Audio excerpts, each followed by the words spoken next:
Hi అండి అందరికీ. ఒక్కసారి క్యాబేజీ ఫ్రైని ఇలాగని ట్రై చేశారంటే మళ్ళీ మళ్ళీ ఇలాగే చేసుకు తింటారు. అంత టేస్టీగా ఉంటుంది. లేట్ చేయకుండా ప్రాసెస్లోకి వెళ్ళిపోదాం. ఇలా మీడియం సైజుతో క్యాబేజీని కట్ చేసుకోండి. ఇందులో ఒక చిన్న కప్పుతో శనగపిండి యాడ్ చేసుకోండి.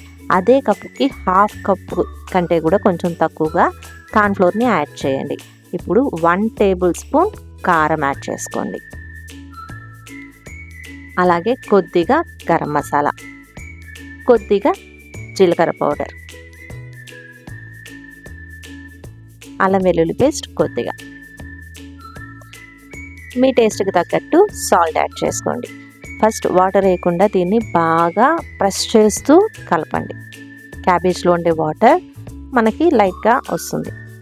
ఇప్పుడు కలర్ కోసం మీరు ఫుడ్ కలర్ యాడ్ చేసుకోవచ్చు. ఇప్పుడు కొద్దిగా వాటర్ వేసి, కొద్దిగానే వేయండి వాటర్. దాన్ని ప్రెస్ చేస్తూ కలిపారంటే చూసారా, నేను కొద్దిగానే వేసాను వాటర్, ఎలా వచ్చిందో. ఇప్పుడు ఆయిల్ పెట్టుకొని వేడవ్వండి. అది వేడైన తర్వాత అలా అందులోకి క్యాబేజీని డ్రాప్ చేయండి. చాలా టేస్టీగా క్రిస్పీగా ఉంటుంది. మీడియం ఫ్లేమ్ మీద కుక్ చేయండి. పీస్ చాలా బాగా కుక్ అవుతుంది క్యాబేజీ.